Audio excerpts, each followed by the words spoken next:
Every business knows they need great marketing, but it's often hard to know what works and what you should be doing, let alone finding the time to do it. Abby and her team at Crisp Communications take all this hassle away, creating beautiful marketing that helps businesses put their best foot forward. They don't just deliver great results, they're also super easy to work with and practice what they preach with great communication all along the way.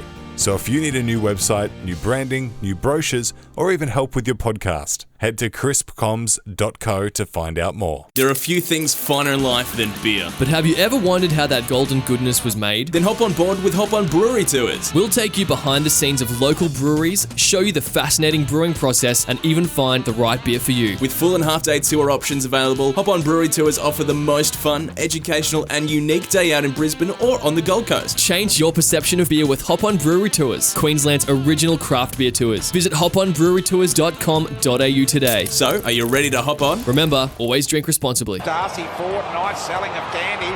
Got it to RT, the overlap from Fletcher. Fletcher around the corner. Gee, that's good from the Lions. The Wilmot loves to overlap, can go all the way. He's a thunderous kick.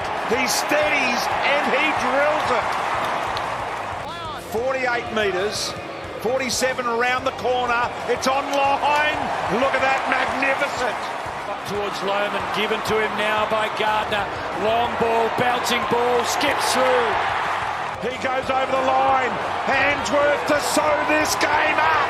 Threads the needle. Oh, yeah. It is the Brisbane Lions Fancast. We are back for another week. It is Sunday night, and as we speak, Geelong and West Coast have just started. It is all thanks to Hop On Brewery Tours and Crisp Communications. A game that seems forever ago. A Thursday night game. They seem few and far between for us at the moment. We're used to the Sunday time slot. It means we've had time to accrue a few questions that we'll get to later on in the show. But this was a case of another lackluster performance against a team that we probably should have beaten fairly convincingly. Shades of West Coast, North Melbourne, Richmond, call it what you like. But a win's a win, Patrick. A win is a win. It is still worth 4 points, and we find ourselves second on the ladder, despite playing a fairly ordinary game of footy. I mean, which week are we talking about at this stage? Except for the Hawthorn and the Gold Coast one, but even then, I suppose people had certain, issues with the Gold Coast game. But we won, and we keep winning, and we're not playing very well. And I don't mind. I don't hate that. So, whatever. Again, classic case. I'm like, cool. I'll take the win. Move on to next week, because we're still a pretty good team. And I mean, let's go larger scope. The Lions never topped the table in 2001, 2, 3, and 4. So they always knew, and they always dropped stupid games along the way. Against teams that were not great, and then they were just like, oh, finals, cool. Let's time to cook. So I think there's a little bit more of that about our blokes, I think. So, and it's shown by the... It does sort of feel like we are just hanging out for September so we can get the real work started. But it would be, I don't know, it's, we seem to lift for the good teams, and we'll have a bit of a more in-depth chat about that later on in the show as well. What I have learned is that 5-day breaks are not treating us well this year. 5-6 day breaks. We're finding it hard to back up and produce, I guess, the defensive intent, the stuff that we saw in spades all 4 quarters last week against Hawthorn, the tackling pressure, all that sort of stuff. The midfield, again, was a little bit off and not shown up by an Essendon midfield, but certainly didn't have the dominance we thought they probably could have, should have, especially an Essendon fielding a team that was really, really cobbled together, especially in terms of their key defensive stocks. Todd Goldstein, he's 106 years old, but still, I thought he was pretty good on Thursday night. It is good that we're getting the wins, but there's still plenty to improve on, especially when we're coming up against Adelaide, who looked about as good as any team ever has on the weekend. Yeah, I mean, I don't know what it is about these 20th anniversary premiership celebrations, Port Adelaide had a bit of a rough one last year, if you recall. You had quite a few things to say about that, and Sydney, not good. Did you see the quote from Ty Kennelly? I didn't see the quote from Ty Kennelly, no. I can't. It might not be Jude Bolton, but it was something on the lines of like someone gave a speech to the blokes before the game to like rev them up, and he just said it didn't work. So I did see Ryan O'Keefe had some thoughts after the game, and obviously Wayne Miller let his thoughts known pretty explicitly after the game as well, which was a bit strange because you don't often hear opposition players just sort of lay the boot in after the game's done. So that was a bit strange. So they've had to come out and apologise for him today. So what was wrong with that though? Like didn't he just say that they were a bit of a rabble? Because to me, like I like that choice of word because it told me, who didn't watch the game, exactly everything I needed to know about that Sydney performance. It was perfectly enunciated. I don't think they need to say sorry about that. Surely not. What are we doing? No, I get it. It was a bit disrespectful, and it is a bit strange for someone to say that because everyone sort of toes the party line. And you know what football is like, they're robots. Oh, yeah, no, it was a tough game. You can't take any team lightly, blah, blah, blah. But to come out and say, that they were a bit of a rebel and they smoked them was a bit strange and a bit out of pocket. So anyway, we've got Adelaide to talk about later on in the show. Let's have a chat about Essendon. No changes. So Oscar and Kitty still the week off, which we both said we didn't mind, considering, we found out that Kitty had some swelling on the knee, so that's not good. And Oscar, if he's got a bit of a dicky back, considering Darcy Fort performed pretty well against Lloyd Meek, to have another week off, not the worst thing in the world. No, I didn't. I wasn't surprised, and I didn't mind at all. Although, I do think that. I think that if we had our kind of full squad at this point in time, we'd probably be fading out of these games a little bit less, because I think we'd be, you'd put in a couple of players here and there, and you'd change things around, keep things fresh. So, because there were some players that, not that they didn't run out the four quarters, but they just look a little bit not kind of brutally manic as we can be. So, no changes going into the game. No surprises. For Essendon, they had a bunch. Yeah, they had 4 or 5, I suppose. I think 4, maybe. And, I didn't really... admittedly, Essendon were a far better watch this year than they were last year. And the speed they were putting on the game made me a little bit nervous at times. Unlike it didn't last year. So, but we got off to an absolute flying start in the first half. That we did. It was the perfect first quarter, basically 6 goals to 1. And I'm going to put it on me last week for saying no one's going to convince me that Nick Martin's a good footballer, and he ended up kicking 2 pretty good and handy goals at one at the very start of the game and one towards the end to get them within a sniff. He had an all right game. I'm still standing by that. I did nearly message you and be like, can you stop talking shit about, like, you've got to do what I do. What I do is I talk about multiple players. So, I'm kind of spreading the spiteful performance spike, although allegedly it's not really a spike. But you said it about the Platt dude for Hawthorn, and then you said it about Nick Martin. Had enough. Yeah, it's true. Yeah, fair call. I'm just going to keep my mouth shut. What did say about my guy, Zach Merritt? He got put to half back.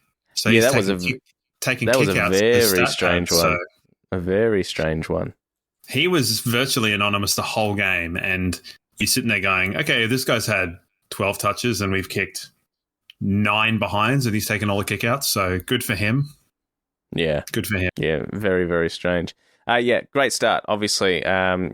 We had, I think, our first 7 goals were all different goal scorers. We got to hear all different songs at the Gabba, and then second quarter rolled around, it was 1 goal 6. Really, really should have been much further ahead at halftime, which was pretty disappointing. Must be said, Essendon's pressure was well above 200 for like quarters 2 and 3, and they came home with a wet sail, but thankfully we were able to get it done in the end, as we know. But good to have Kai Lohmann have an impact on this game.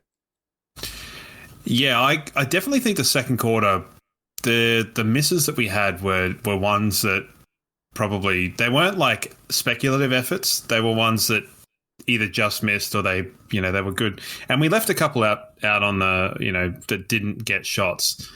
So we've talked about this heaps. But, if we even that up to 4 goals 2 or 5 goals 3 or whatever, or, make some better decisions, I don't think Essendon are in that game at all. And, I mean, their pressure was good, particularly in the third quarter. Essendon were good in the third quarter. But, Kai Lohmann got a bit of a lucky one for his first goal of the season.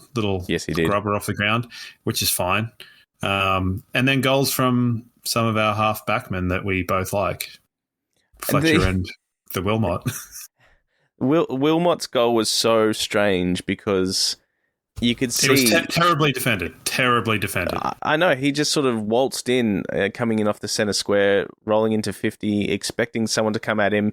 He went through about 3 or 4 different options of what he could have done with the ball before he was eventually like, I guess I'll just have a ping here because no one's coming at me. And then it was a goal at the end. And the big embrace with Harris at the end.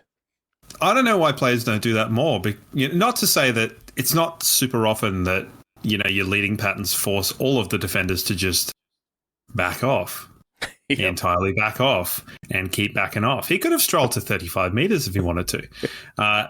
As it were, we got the Wilmot and he put it through the big sticks, which was good. And he loved it and we loved it. Justin Fletcher kicked a good goal.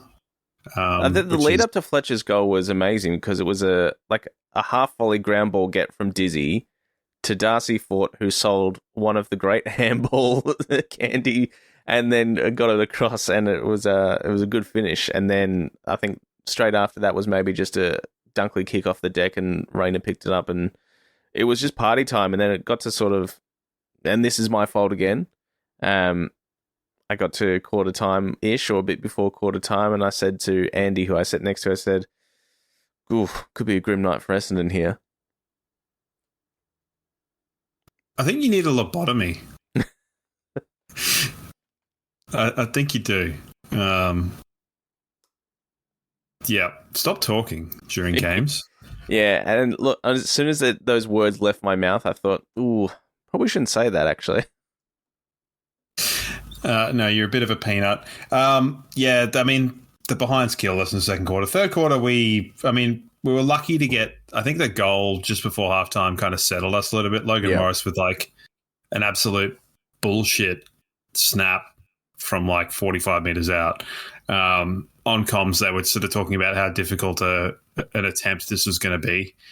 And he smashed it really well. Smashed it. So, yeah.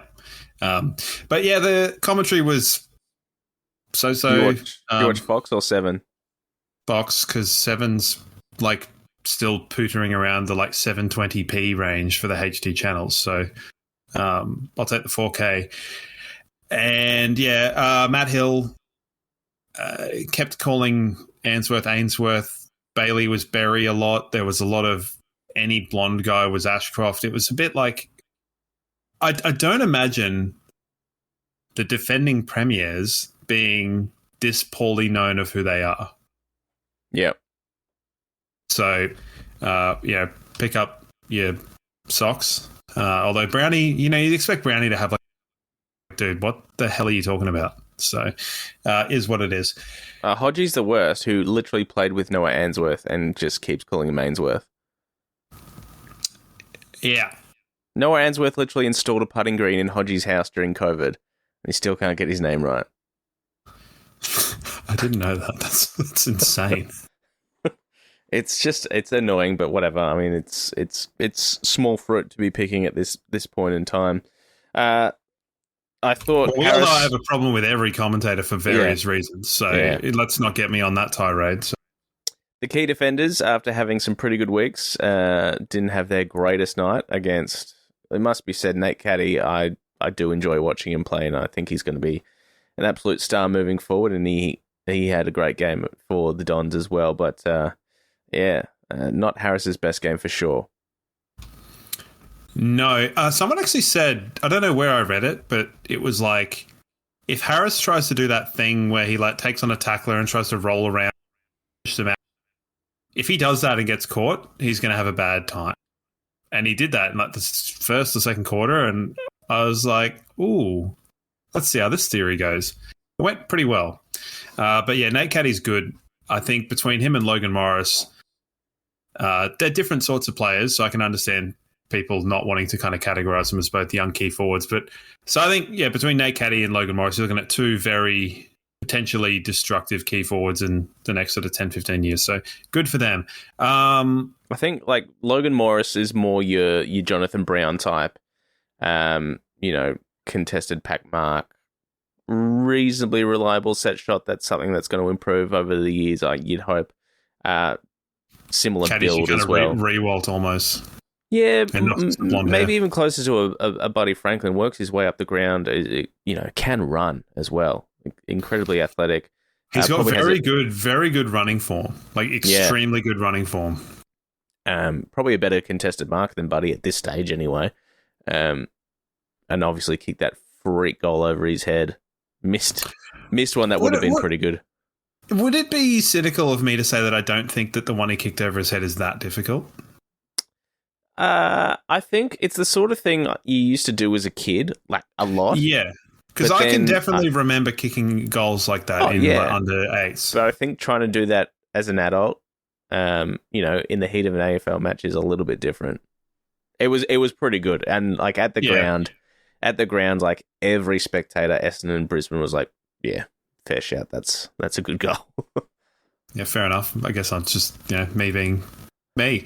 For me, that's not even in the conversation for goal of the year, but it's an interesting, unique goal nonetheless. So good for him. But yeah, he completely just balls it up, like just prior to. So live by the caddy, die by the caddy. Sure, I like it. Yeah. There's a golf joke in there somewhere too. So we got pegged back a bit and obviously had to kind of, goals to Gardner, Lohman, Hipwood. So some pretty important goals that kind of came at the right time, I think. It was a good mark just by steady, Gardner. Yeah. The forwards kind of contributing in a pretty meaningful way. So, but yeah, it got tight. Essendon hit the lead, and I don't think anyone expected that. No, although you could feel it around the ground when it was coming, when they were pegging the margin back. There's sort of murmurings around the crowd of, oh God, not again. Everyone's just sort of flashing back a couple of weeks to that game against Melbourne, thinking, we've seen this happen before, and we've seen it happen very recently. Can we please not have it happen again? There's still like an underlying sense of, we should win this. Like, everything tells us we should win this, but there's every chance that we won't, with the way that we've bottled games before and the way we're playing, just the way they rebounded out of defense so easily, time and time again, was very, very frustrating. Yeah, we didn't look quite as well set up as we have, but at the same time, Essendon also didn't look particularly well set up. So a bit different to the Melbourne game where, Melbourne set up extraordinarily well in the fourth quarter and kind of choked us into kind of making really poor decisions, and that's obviously why they ran over the top of us so well. Essendon are still lacking that.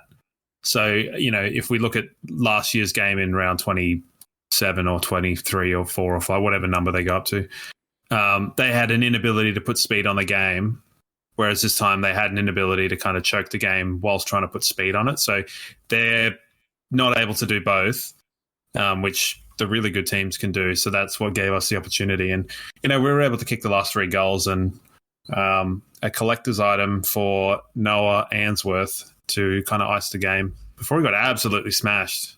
So poor stuff. How good. I love the way Answorth kicks, especially when it's, he was just inside 50. His boot never gets like more than half a meter off the ground. He just sort of like little ballet flick kicks it.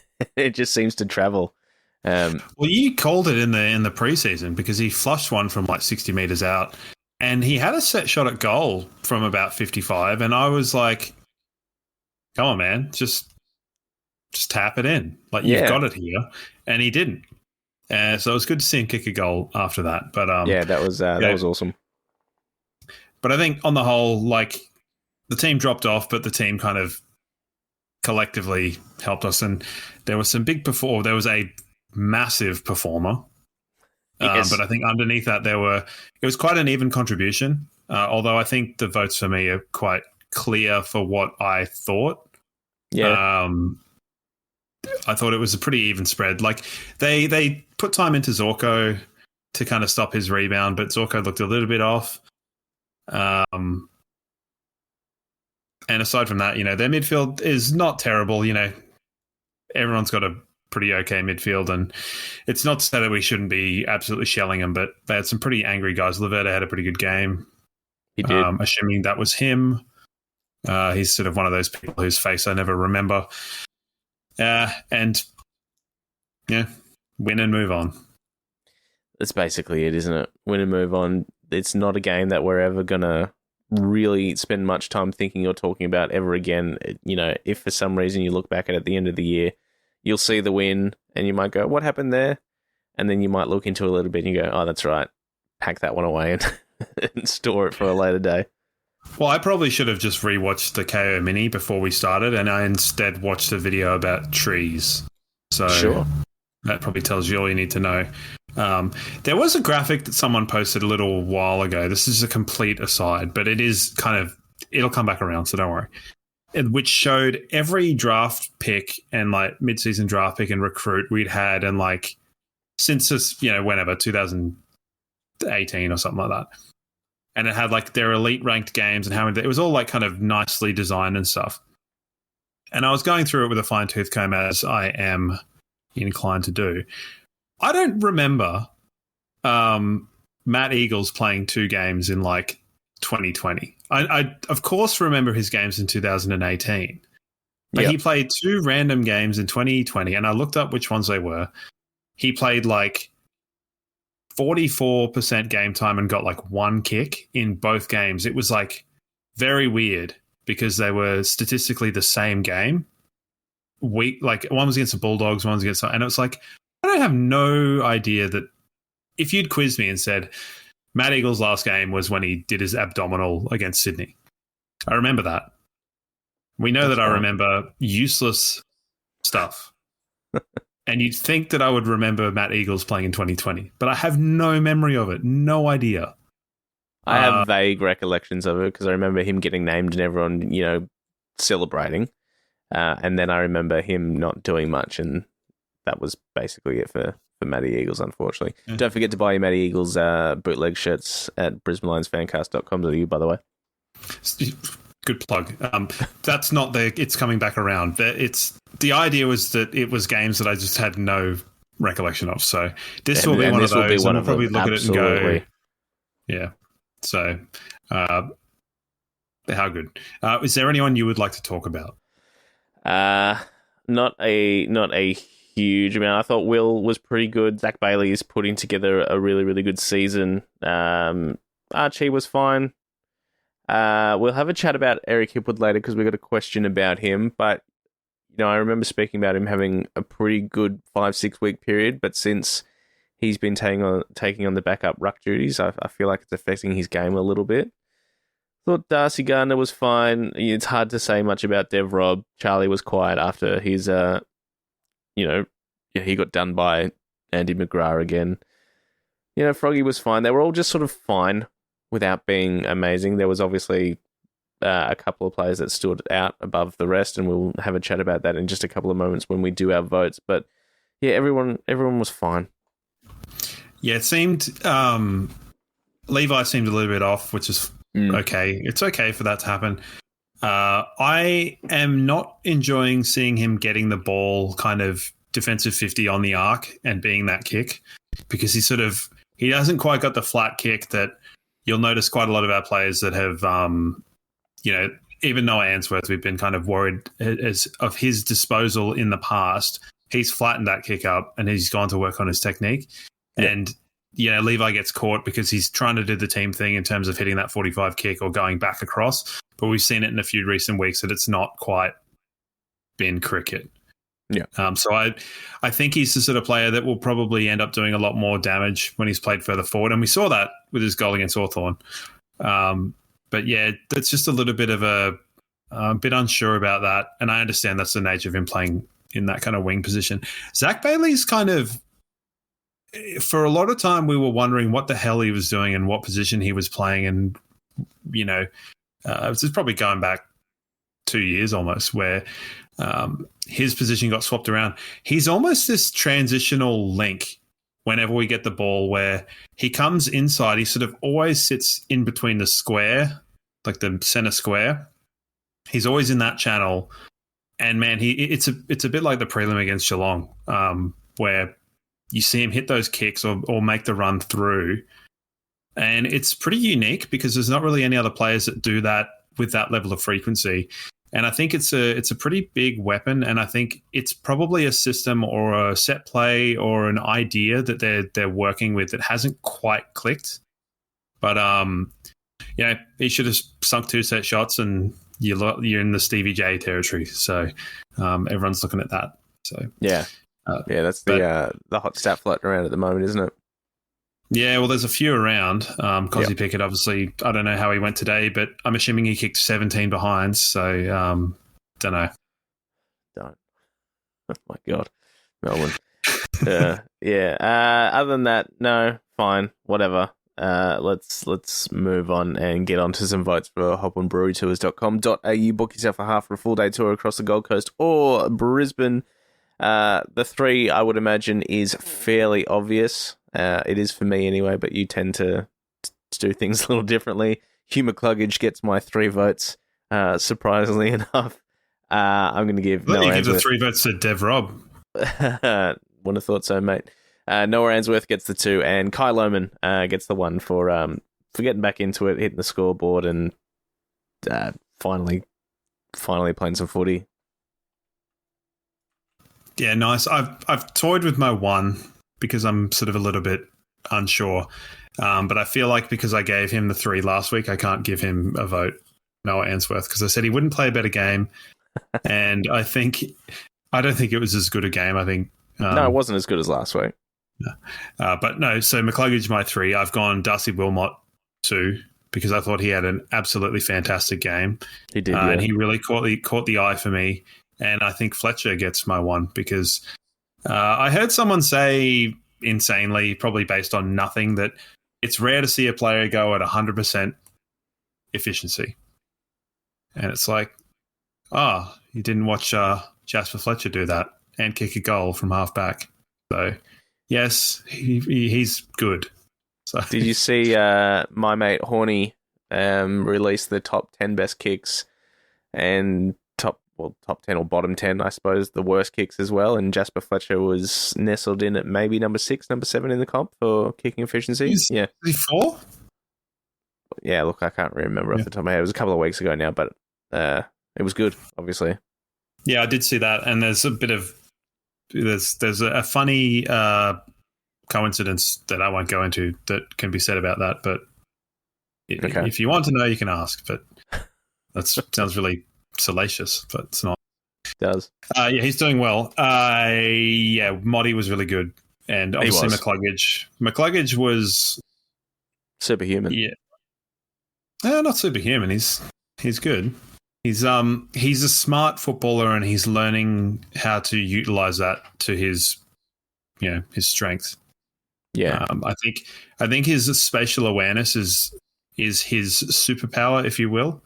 And I think that is what he does better than any player in the competition.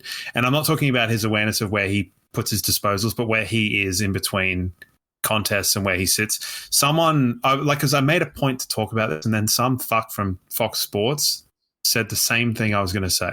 And it might have been David King, and I'm not happy about that. He's big on McCluggage at the moment. I've been big on McCluggage since he was like 18 or something. I love that man. Yeah, I mean, we all do. And that was, that would have to be his best game for the club, you'd have to think.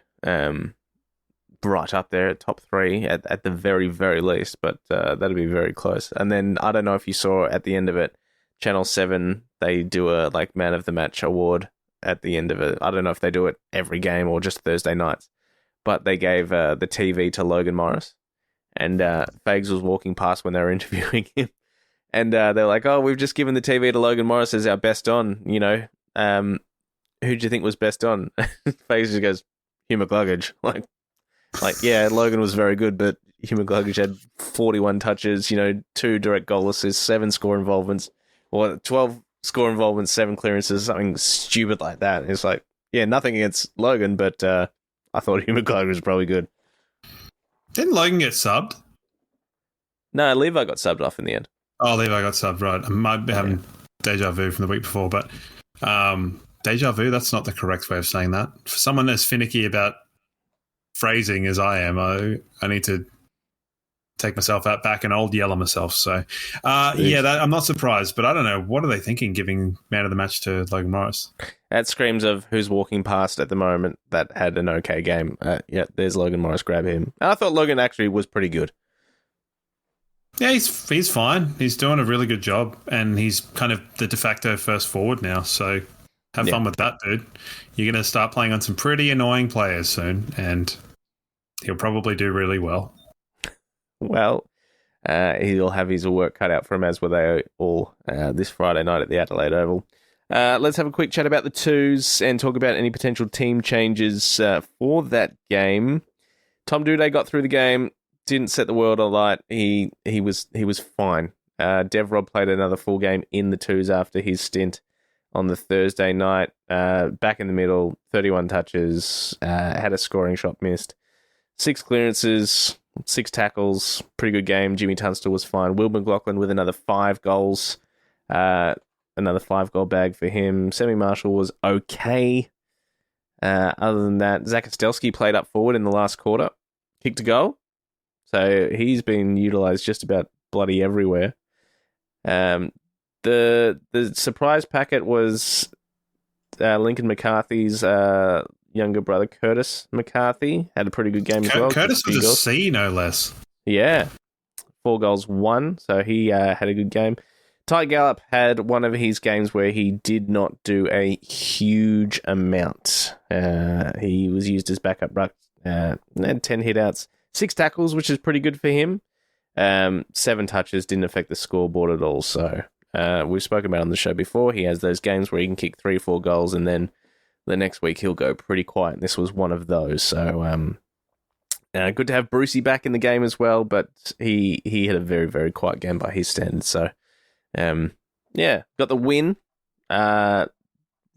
We were trailing pretty much the whole game. Essendon got off to a fast start, and then it wasn't until the last quarter where we hit the lead, kicked the last 4 goals, and ended up with a 20-point win. Seems good. I kind of got sidetracked there because I forgot to even mention Jared Berry in the game at all. I thought he was very good. Yeah, he was. Yeah, he definitely was. And I was, admittedly, we know that I like my weird, I like the quadruple double, right? Mm. If McCluggage had 6 tackles more, and that's a lot of tackles, but, he's normally a tackling machine, he would have got one. And Berry was only 1 mark and 2 handballs away, which is a little bit annoying. Because imagine the 2 of them. Yeah. 2 of them. Just the boys. But, yeah. So, anyway, the twos, yes. I think for Doedee, it's probably hard to, set the world on fire by playing sort of as a sort of key backman or, So, I think if he's doing the right things and hitting the contest, as it were, then that's probably what they want. But going into this week, I don't see changes really. Do you? Maybe Oscar, maybe Kitty. It really depends. It really, really depends how close they were last week and whether they decided to hold them because it was a 5-day break, and trying to keep them for this game that we know is going to be a big one. So maybe. I'd be inclined to keep things as they are, with the caveat that I still think that I would be putting Coleman in potentially ahead of Zorko, but that's just me. Dev Rob as the sub, I know it's hard because we've got like 12 minutes of game time across 2 weeks to go off, but Dev Rob as the sub is just not... It doesn't wash with me because, I mean, apart from the fact he's not getting any game time, he just needs time to work into a game as, you know, in the position he plays. And by the time you bang him on with 10 minutes left, he's just sort of running around trying to get into it, and it's just making no difference whatsoever, whereas I think Connor McKenna can. Yeah, he doesn't scream explosive player, Dev Rob. No. And I think Connor McKenna is kind of the prototype sub. What he did at the back end of last year was perfect. Yeah. So or Bruce. I mean, I'm happy to have Bruce as the sub as well. Bruce too. Like I think and I know that sort of, I mean, Zorko as a sub to me also great idea. He's had a couple of weeks where he's not been quite at his usual self, and I just think that when you're old, sometimes you need a rest. Sorry? He was pretty good against Hawthorn. 11 turnovers for me is not great. You've been trying to retire Zorko for ages, though. So whatever, go for it. Yeah, well, just means he's in line for another All-Australian blazer. I don't think he's going to be All-Australian this year. So, and I don't think he would have been All-Australian last year if not for Coleman's injury. So I know there's a lot of what's and ifs, but you know, yeah. I'm going to stop talking now. As I said, we will talk about this in a little bit more in depth because we do have a question. Hipwood is the backup ruck. How are you seeing that? It's been a couple of weeks, 2-3 weeks now. Sam Day must be close to coming back into the team if he's available. But he might work his way back through the twos. I would probably imagine that would be the case. How are you seeing Eric as the backup ruck? I think he's working pretty fine, but it's not really leading into his strong suit, which you can kind of look at and go, well, sometimes he's not very present in games, and it's his work rate in the other things that he does. So if we're winning games and he's doing a job, whether it be forward of the ball or forward of the ball and as a ruck, and we're winning, it's probably fine. Because it's sort of, you're looking at it having two more key forwards that are kind of both not really contributing in an output level. And I know Gardner got a few goals against Melbourne, and I understand that he does his job, but it's hard to see where the trade-off is. But at this point, we don't really have another option, and until Day comes back, we are sort of tied into that. And Gardner did a bit of forward half rucking as well. So did Logan Morris, which was weird. Like, it was just a token boundary throw-in. Yeah. But, like, one. But I don't mind it, but it's not really a long-term thing for me. No. It's a tough one. I'm not super keen on it because I feel like the rest of his game is suffering a little bit. And as I said before, you know, he had that really good 5-6 week period where he was really good. You know, he obviously kicked 5 against the Dogs. He was one of the few players that actually stood up against Collingwood. You know, he's kicked 2 goals here, 3 goals there, whatever, and has played really well. But since that role has changed, I feel like his output has dropped off a little bit, and he's struggled to get his bearings, which is a bit of a shame. So it's a bit of a wait and see. Obviously, while Oscar is still a bit hurt, you know, is the option to keep Ford in the team, rush Sam Day back? Who knows? It's just sort of where we are at the moment. I don't know that. I think I prefer it to 2 rucks, to Oscar and Ford. I think I prefer it because I think it gives us more more allowance. I think if you have Hipwood and Fort and Logan as your 3, you lose a bit because Hipwood can cover the ground at pace. And Gardner's not really a slouch as well, but when you start having sort of Fort and O, they're both pretty sluggish, which I know is funny because Day is as well, but I think he was starting to find a little bit of groove with where he was going and like presenting to the ball in kind of a meaningful way at the beginning, or during the Collingwood game and at the very beginning of the Gold Coast one. So He's also got a lot of experience as a forward ruck, whereas Eric doesn't. So he doesn't know how to balance those roles quite as well. And at least, Sam Day creates such a good contest. He'll bring it to ground more often than not. And he's a fairly good field kick, finds himself in good position. So, it's just a shame he did his hammy when he did. Yeah, we'll just have to wait and see how that goes in the back end of the year. So we've got a fair few wait and sees, I think, between that with Coleman and Starcevic, and I don't envy the selectors. I'll tell you that. Sure. All right. Well, let's get into some questions. Thanks to Crisp Communications, chriscoms.co. Let's have a look at what people have been saying, feeling, thinking about last week's game. Let's talk about our mate Danielle.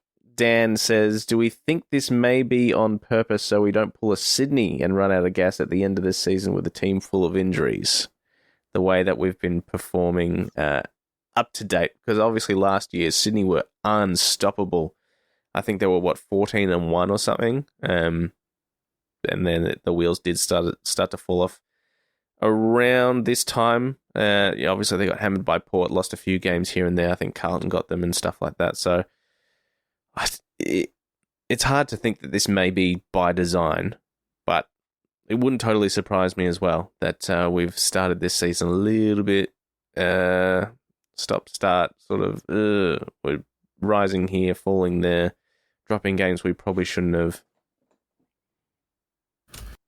I don't think any team that is trying to win a premiership wants to be playing their best football at round 12? Yeah, I think if you surveyed it and said, do you want to? And that's where I think the Bulldogs, you're a little bit, I'm like, do they worry me? It's like, not yet. Collingwood worry me because they've got the kind of propensity to dip and then come back. Quite similar to 23, really, because if you look at that, like Collingwood were top of the table for the whole season, but they did have a form dip before finals and they kind of got it out of their system so that they could just motor on. So it's kind of a bit, you want to be winning games. You'd rather be winning games and not playing well than not playing well and not winning games, or playing well and then that's your peak. Our peak, we've seen what it can be in big finals against big opposition. And I don't think we need to be worried about that. I said last year in the final series that we were kind of battle hardened coming into that.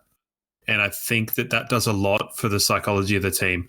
And one example I'll give you of that one was just how much improved Hodge and Birchall were when they played in finals for us as opposed to just in the home and away season, particularly in obviously not 19 for Hodge. He was nearly best on ground against GWS, and Birchall really lifted in the finals that he played. So I think that's kind of done a lot for the team where they lift in the big games. You see it against Hawthorn, pivotal things. I think this week will be interesting against Adelaide, where I think Adelaide are very good. I'm not 100% sold on Nix as a coach. I think he's ebbed and flowed and he's done really well with what he's got, but I don't know in game if he's quite. I don't know. You're not sure. You don't really know what his coaching identity is, and I wonder if Fagan could kind of do something with that. The professor can kind of come in and. I know the thing is they've got Murray Davis there as well, who's worked with Fags for so long at the head of everything. So we saw it in the preseason, and as we've played against Adelaide the last few years, they seem to be so close, those games. Within a kick or two, and then even the preseason game as well, where Murray Davis took the reins, was close again, and they ended up winning that one. So I expect no different on the weekend. It's going to be an absolute classic. I'm glad we've got an 8-day break as opposed to their 6-day break. So that is good. That is good. I'm hoping that will help us. So 8 and a 7, because they played Friday night. They play Friday night? No, they played last night. No, they played Saturday night. It is 8 and 6. Yeah. Oh, the shoe is on the other foot now. Yeah. Excellent. Cool. Obviously, there's travel factored in. They obviously have to travel back to Adelaide. We have to travel down. So there's all that stuff to consider. But I think an extra 2 days on them will certainly help us. Not that they had a extremely tough contest against Sydney. Fagan said after the Hawthorn game that our preparation for Essendon would be more cerebral than it would be physical. So I think anytime you can get physical rather than just dealing with the cerebellum, the brain of it all. Was it just shadow brain leading training? I don't know. But yes, next question. Tom, how much of a mindset and game plan change is done when it's raining? I know it drizzled the first half, but when the rain started getting heavy, we looked like a different team. Are there changes needed when it's that wet we just didn't put in place, or do we just lose when Essendon decided to play incredible footy? It was interesting because that second half, oh my God, some seriously uncharacteristic, like people falling over, really poor skill execution. Froggy's kick that missed the targets by 20 metres went out of bounds. Lockie Neal was fumbling, and he never fumbles. There was just some slapstick footy. But at the same time, Essendon had the same conditions and they weren't making, they still made, some mistakes, and we got 11 goals from turnover. So yes, they did. But some of the stuff was genuinely comical, and just like the groans from the crowd when those things would happen, it's just like, oh, come on, guys. Like, you're making this so hard on yourselves when you don't need to. I mean, if you go back to a few years ago, we belted Essendon by like 80 points in the wet. That's up true. There at the Gabba. Danaher had an absolute worldie, and Daniel Rich kicked the ball like 7 kilometres. So I think it's just, it happens. And I don't think it was a kind of wet game that was a slog, not like Gold Coast and Fremantle, where that was a slog. That was how I would quantify that as like a proper wet weather game. Whereas I didn't see that for our game. It didn't feel as wet weathery. It felt like you could still get away with trusting your game plan and your process.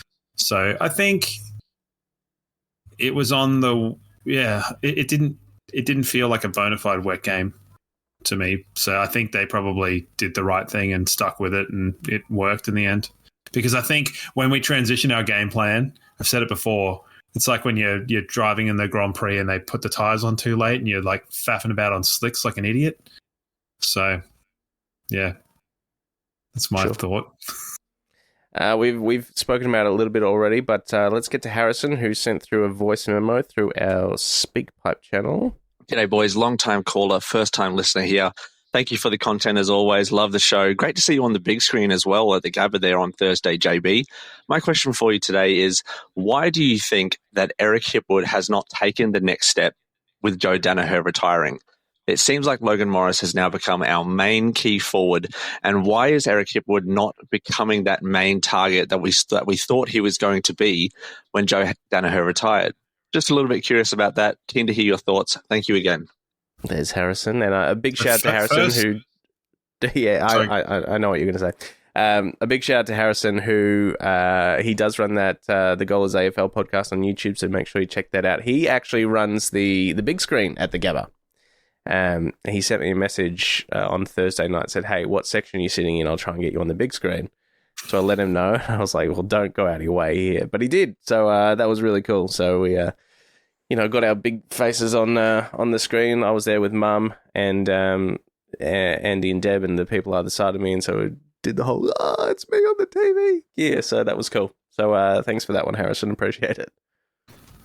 I'm glad that hasn't happened when I'm go to Gabba games. Otherwise, I'd think it would be like the John F. Kennedy shooter was in the crowd or something like that, because I'd just be sitting there with like a coat on and my arms folded. And they'd be like, "Oh, get security. We got a breach here." Of course not. Yeah, it's an interesting one with Hipwood, because I think sometimes it can be forgotten that he was the number one key forward before Danaher was there. He kicked not a lot of goals, but he kicked goals. And he was, the focal point in the team, with McStay as kind of the grunt man next to him. I think his difficulty in sort of stepping onto that and being, let's say like a star key forward has been the injury at the beginning of the year and his kind of limited preseason. And then he kind of, if his form in that 5-6 week period had kind of continued on for the rest of his career, I don't think anyone would really have too much of an issue with it. They'd be like, yeah, he pretty much did. But I think, as you said earlier on, the ruck element is curtailing his game at the moment, and he is probably giving himself to the team to the detriment of himself at the moment. So, what are any other thoughts? No, I think that just about sums it up. That just about sums it up. That's good. All right, here's one from Kayla. Are we seeing the early steps of the changing of the guards?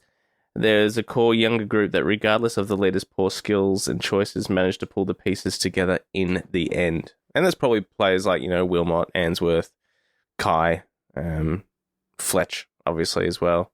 Yeah, I thought Will Ashcroft's game was pretty solid across the night as well. Not so much a changing of the guard as just a good recruiting policy and building a good team. Because I think these are the sorts of things that you want to happen naturally.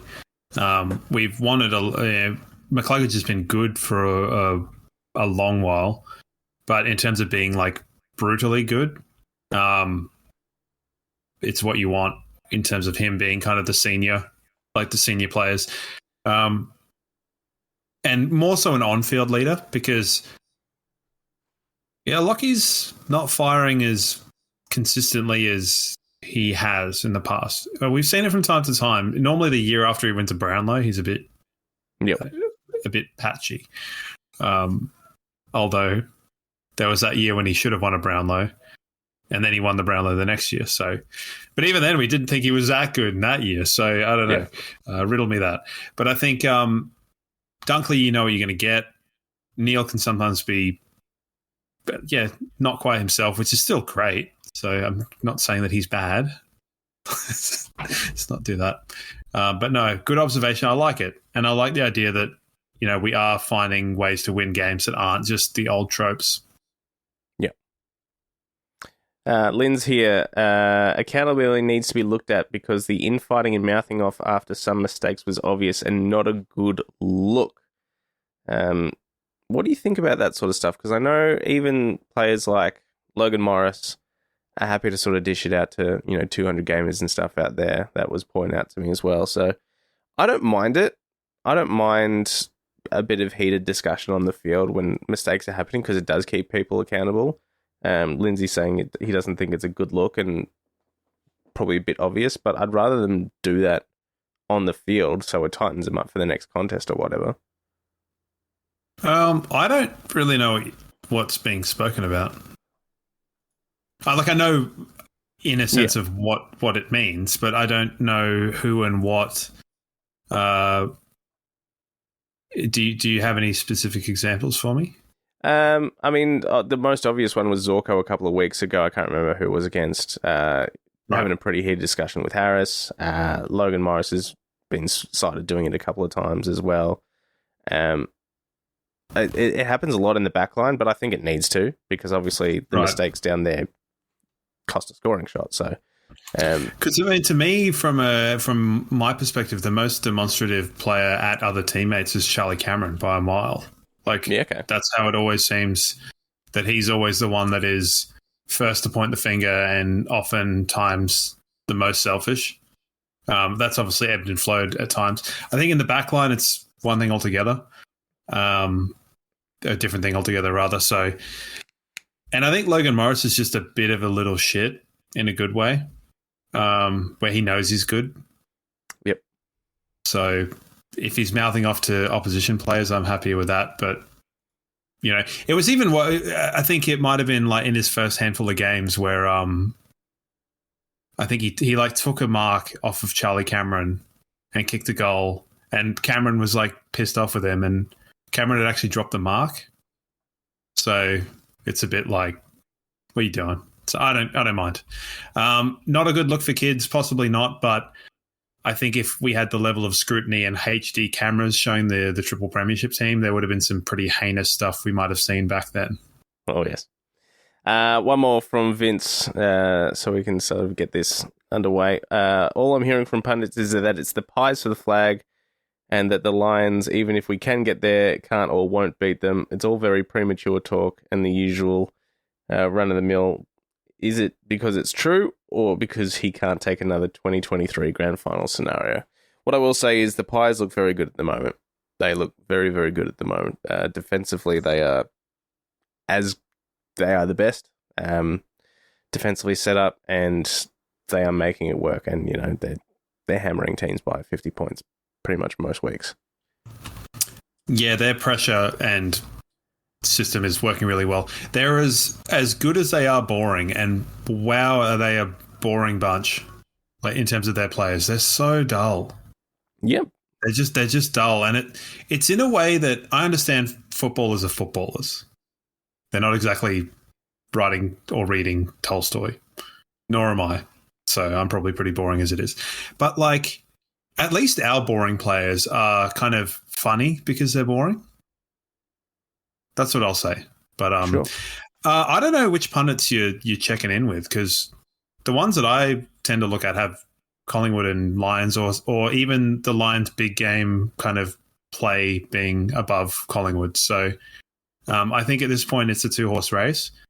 The Dogs and the Cats are up there. Their best, both of those teams' best is very, very good. The Dogs and the Cats.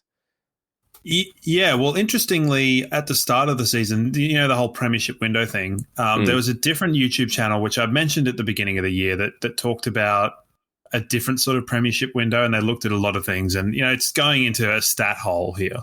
But they had the Lions and the Bulldogs as the only teams in the premiership window, which I thought was interesting. And I think some of the conditions around that were about age profile and having played finals the year before, where I don't think any premiership team has not played finals the year before.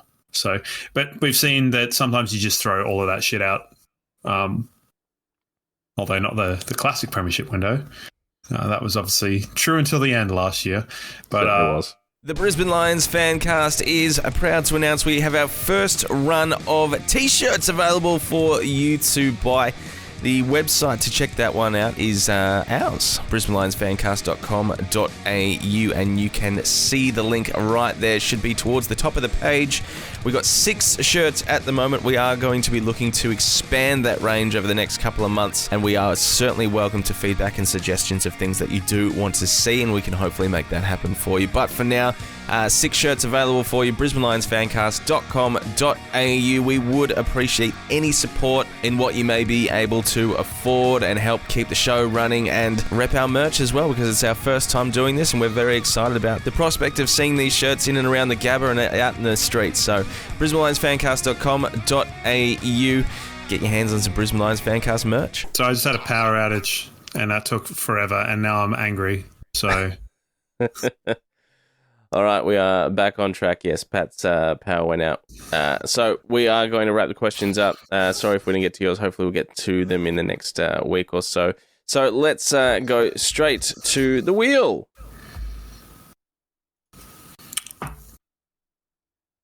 I can't remember what we're doing here. Who was last week? You left me with Sam Mays. Oh, yeah, sucked in. Who did I get? Link McCarthy, I think. Oh, yeah, cool. Nice. Did I win? Yeah, obviously. Yeah, good. Obviously. All right, so let's spin the wheel. Everyone that's played 50 games that has played for the Brisbane Lions is on the wheel, and we have to debate who is better in some sort of weird scenario. So let's spin the wheel here. It's my turn to pass or hold. Oh, Ash McGrath. I'm going to hold on Ash McGrath. Yeah, of course. Bungie. Oh, Aaron Shattuck, another premiership player, another premiership hero. They both have the same number of premierships. Do they? Yeah, they both got one. Oh, yeah, that's true. Yeah. Oh, Shat's he barely played in 02, but all right, well, off you go. Talk about your Hudson fantasy. I mean, obviously, Ash McGrath is synonymous with the miracle on grass. We all know that. But not only that, I think the amount of times between 2004 and 2015, or whenever it is that he decided to hang things up, that Ash McGrath got us out of a bind because we were inevitably losing a game. And the way he just was the short sort of forward, lead-up target, reliable kick on goal. He was probably our best player for quite a number of years there in amongst all that, and really kept us afloat. Could have gone back home to across the WA. I think he was a WA boy. Never did. Stayed across, and just one of the all-timers. Legendary fella as well, Bungie McGrath. What are your favourite McGrath moments? Round 13, 2013, his 200th game is probably up there, I would imagine. That has to be it. Like, that has to be it.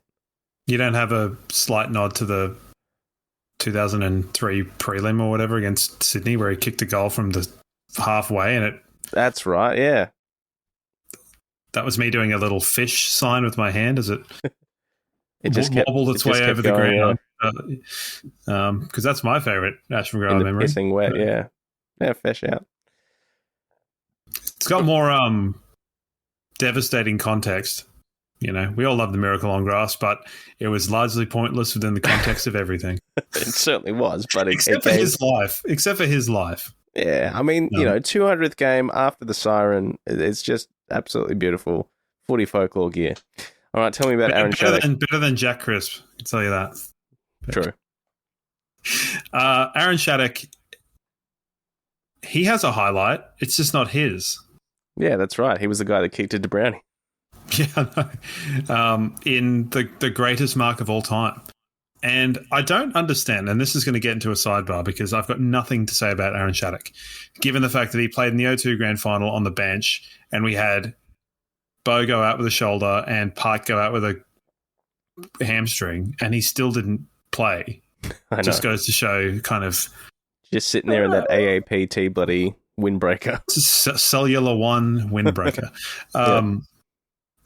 How do people think that Nick Riewold's mark is better than Jonathan Brown's? Nick Riewoldt smashes his own guy. Like, if you look at the highlights of that on Agenda Setters, he just knees his mate in the face. Brownie at least got the Hawthorn guy. So I'm having none of that.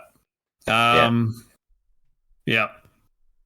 You're not beating Miracle on Grass. This is not going to happen. Aaron Shattuck was kind of pretty anonymous in a pretty good time, and he probably made our good players better.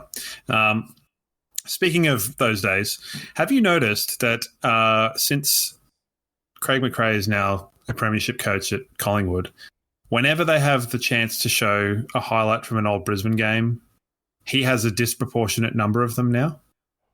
Because before the game against the no rules and the if it bleeds we will kill it game, they were showing Voss and Eckermanis and then like all of Craig McRae's goals, and it's just like, okay, we get it. Like, he's there. You never would have shown shit that he did until he was a Collingwood coach. And I know that sounds cynical, but I'm going to say it. You're only showing it because he's a Collingwood coach. Yeah, very possibly. No, invariably. Not very possibly. Because, unfortunately for Craig McRae, I don't think of him when I think of our premierships. I think of him as a Collingwood coach who's a fake nice guy. How's your mate Blake Hardwick on the weekend? He had a great game, didn't he? He did. All right, let's have a look at some tipping quickly. At this stage, there's still a game left. Geelong, West Coast just started the third quarter. Currently, I'm sitting on 4. If the Cats get up, I got 5. Missed out on the Suns and the D's. That's correct. And if anyone tips St Kilda, I want to know what kind of weird premonition. What's that weird stuff? The star signs? Astrology? Astronomy? Yep. Astronomy is a serious one. No, hold on. Yep. Yeah, you're right. One of them's real and one of them's not real. Although I'll probably get sent to the Mormons or something for saying that. So, yes, 4 for me. Next week, what do we got? Dogs Hawthorn Thursday night at Marvel. Dogs? Dogs, yeah, same. But I've gone for 20. I'm going to go 60. 6? Jesus. I don't know. I'm feeling like giving a lot to my margins. All right. Adelaide, Brisbane at the Adelaide Oval. You first, Monsieur. Yeah, I might go the Crows. They look really good. Go on the Lions. Sydney, Richmond at the MCG. I've got to tip Richmond. It's a day game. Bolter will be there. Yeah. Yeah, I'm actually going to go the Tigers as well. God, they were good against the Giants, weren't they? Yeah, the Tigers should have won. They should have. Cat Suns at GMHBA. Cat for me. Catos. Giants and Port at Monica. I mean, I feel like Giants play better at Monica than they do at weird tractor field stadium in West Sydney. North West Coast at Hands Oval. Excuse me. I think that's in Tassie. Righto. It might be the University of the one in Launceston. UTAS, yeah, righto. That's gotten a sponsorship or something. Sure, from Hands. Fucking righto. It's just sponsored by human hands, and soon we'll have Nose Arena. Yeah, I could keep going, but I won't. North for me. Yes. Carlton Essendon at G. I'm going to tip Essendon, but I might change that. Yeah, I mean, I'm going to go Blues for now. They had the week off. And then King's Birthday, Big Freeze, Melbourne and Collingwood at the MCG, the Monday 3:20. Go the Pies. Obviously, Collingwood and Petrarca will get his spleen lacerated again. Well, hopefully not. Yeah. Do you think a week off is better than the week Essendon had? What do you mean? Well, because, honourable defeat. They played well. They won't leave that game going that was horrible. Versus having a week of stasis where you still have to look in the mirror and realise that you play for Carlton. It's a tough one because historically the bye hasn't really helped teams, even though it should. Gives them a chance to go, what the hell are we doing? Yeah, I want hard stats on that.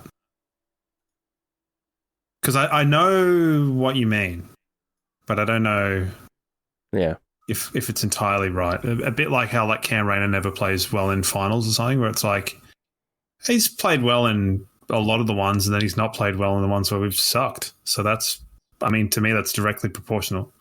So anyway, we are playing Adelaide. Yes, we are. And they've obviously just made a mess of Sydney. As I said before, we have had a series of close matches against them, and they look the bloody goods so far in 2025. Do you reckon we get Starcevic to send some cryptic kind of ghosty messages to Isaac Rankin this week about how you killed me, Isaac, you killed Principal Skinner? Yeah, that's right. Stas he should be back soon because they said the latest injury report was 2 weeks. So somewhere around the bye, I would imagine he'd be fit for selection, which is exciting news. So you don't think that he should go on a technological sleuthing torture mission on Isaac Rankin? No, I don't. I think Answorth is going to have his work cut out for him, whoever he lines up on, though. I'll tell you that. Yeah, well, Answorth can go with him at stoppage. Rochelle flopped. Love that. Good. But I think our key backs kind of match up relatively well. Who's your kind of Thrill and Harris? Or would you go Thrill and Leicester? No, I think Leicester probably makes a good Tex matchup. I think Leicester to Tex is the one that you could kind of go okay. I don't really want to have Leicester and like the Frog and Fog, which we've seen in the past, because I think he gets a bit bullied. I'd sooner see Payne go to Fog. Yeah, then again, I feel like either of them, Fog or Thilthorpe, could do a number on Harris potentially as well. So that's going to be Harris has got to get back and play his game. And it's, you'd want it to be not the decoy, I suppose, because the ball will go to him a lot. Could be a big Harris game. He didn't play in the preseason. Texan Leicester. Sounds like a meal you'd get. I'll have a Texan Leicester. Thank you. And then the midfield is a tough one. Their midfield tends to get on top of us quite a bit.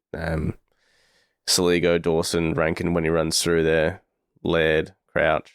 It's one of those midfield battles that it seems to go in fits and spurts. Like they'll get a good quarter and a bit, and then we'll have momentum swings as well. So it's going to be a tough match. It's going to be a tough match for a lot of reasons. I think Laird's one where you can kind of exploit that, because I think he's been playing half-back and coming up to the stoppage. So it's the sort of thing where if we're aware of that and we've got a high half forward that comes back into stoppage, you can do it. Because I don't rate Laird super highly. I think he's a bit slow. And I think you can kind of exploit that going back the other way. So whether that's to try and pin him and make him accountable or just run past him. And then they've got Worrell and Keane down back as well as their keys that have been playing pretty all right this year as well. Worrell's pretty good. They've got players all over the ground. Yeah, it'll be interesting to see if we kind of pull a few interesting levers. But it'll be tight. It'll be a good game. Like, this is why you watch football. This is why they play football. You want to play good teams. You want to watch good games. And, Adelaide Oval's a nice field. Horrible people, I can imagine. Hopefully. I mean, my dad was from Adelaide, so I feel like I've got license to say that. So, yes. And then O'Brien and Awkward Ruckman would be the name of his autobiography. Big time. And him and Oscar have had some pretty interesting battles over the last couple of years as well. So if he steps in, it's going to be another one, or might be interesting to see how Fort goes up against him. I think Fort's got like pretty good ruck craft. As I said, I'd be kind of rolling with Fort for a little bit, but the midfield still need to kind of sort themselves out and figure out how we go. But I will possibly go and watch highlights of that Sydney game and then be much more worried. Well, as a soccer fan, you will love Rochelle's goal assist. Yeah, maybe. No, you'll like it. I mean, I like it. Right? Yeah. Did he back heel or something? Outside of the boot, middle of the ground, through ball, found keys in space. It was pretty good. It would be those two, wouldn't it? Yeah. Yeah. I didn't like Rochelle flopping like a soccer player, because I don't think that does a service to anybody. No. But, yeah. What do you do with the Rochelle and Rankin? Yeah. I don't know, because they've both got a hold of us before. Could go Rochelle and Answorth, and then you could go like Moddy with Rankin for a bit more run. I think Rankin's probably just a bit too clever for Moddy. Oh, that's a bit mean. It is. We'll see. Yeah, we will. We're going to have to wrap things up there for another week, and we will be back next week with hopefully no power outages. No power outages, and hopefully we can talk about a game in the same way we did against the Hawks. So, fingers crossed for that, eh? We've got a good record for you tipping against the Lions, so don't change it, you prick. No, I won't be. Good. Keep it that way.